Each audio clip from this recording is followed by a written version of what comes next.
আমরা love marriage করে বিয়ে করেছিলাম জানো। আর যখন আমাদের বিয়ে হয়েছিল আমাদের তো বাড়ি থেকে মেনে নেয়নি। তাই বিয়ের পরে না বাবার বাড়ি থেকে না শ্বশুর বাড়ি থেকে কোনো জিনিসপত্রই পাইনি, মানে সংসার করতে গেলে যে সমস্ত জিনিসপত্র লাগে সেগুলো কিছুই ছিল না।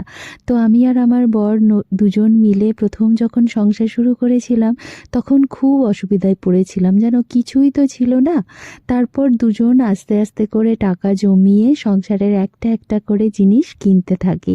কিনতে কিনতে আজকে মোটামুটি দুজন মিলে আমাদের পুরো ছোট্ট সংসারটা গুছিয়ে নিয়েছি। এখন এত ভালো লাগে যে কি বলবো। ওই যে কথাই বলে না, সব সময় সব কিছু থাকতে নেই, না থাকাটাও কিন্তু একটা ব্লেসিংস। এখন এটা ভেবে ভালো লাগে যে আমাদের সংসারের প্রত্যেকটা জিনিস আমরা দুজন মিলে কষ্ট করে কিনেছি।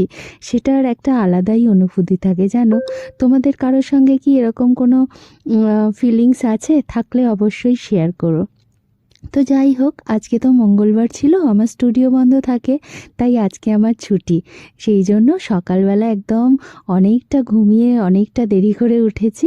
আর ছুটির দিনটাতে আমার বর আমাকে ডাকে না, কারণ সারা সপ্তাহ প্রচণ্ড কাজের প্রেশার চলে, তো সেই জন্য ও ভাবে যে ছুটির দিন আমি একটু বেশি করে ঘুমোই, তাই আমাকে না ডেকে বাইরের গেটে তালা দিয়ে অফিস চলে যায়। আর আমি ঘুমিয়ে টুমিয়ে অনেকটা লেট করে উঠে ভাবলাম আজকে একটু আর্টিস্টিক ওয়েতে ব্রেকফাস্ট করব। ওই যে ছুটির দিনের মুড, তাই ভাবলাম একটু ফ্লাওয়ার শেপে কিছু বানাই আজকে ব্রেকফাস্টটা। তাই কলা আর একটু রাগির আটা দিয়ে এই যে ফ্লাওয়ার শেপের একটা ফ্লাওয়ার বানিয়ে নিয়েছি। ওটা বের করার ভিডিওটা নিতে ভুলে গেছিলাম।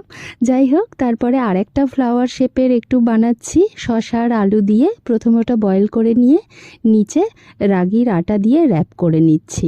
অর্ধেকটা র্যাপ করলেই এই যে ফ্লাওয়ার শেপটা চলে আসবে, কি সুন্দর দেখতে হয়েছে। আর আটাটা আমি মেখে নিয়েছিলাম নুন, চিনি আর একটু সাদা তেল দিয়ে। এটাতে না বেকিংটা খুব সুন্দর হয়। আর আলু আর শসার মধ্যে তোমরা চাইলে একটু নুন আর তেল মিশিয়ে নিতে পারো, তাতে টেস্টটা আরও ভালো আসবে।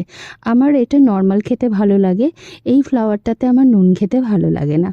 এই যে দেখো ডেকোরেট করে দিয়েছি সুন্দর করে, কারণ আজকে আমার ছুটির দিন। আমি নিজেকে আজকে সারা দিন প্যাম্পার করব, রেস্ট নেব, রিল্যাক্স করব আর সমস্ত কিছু করব আর্টিস্টিক ওয়েতে। তো আমার এটা ভীষণ ভালো লাগে। যাই হোক, আজকে সকালের ব্রেকফাস্টটা এটাই ছিল। তোমাদের কেমন লাগলো অবশ্যই জানিও। আর এই ফ্লাওয়ারগুলোর কি নাম দেওয়া যায় সেটা জানিও তো, কারণ আমি এখনও কোনো নাম দিয়ে উঠতে পারিনি। আজকে এইটুকু, সবাই ভালো থেকো, টাটা।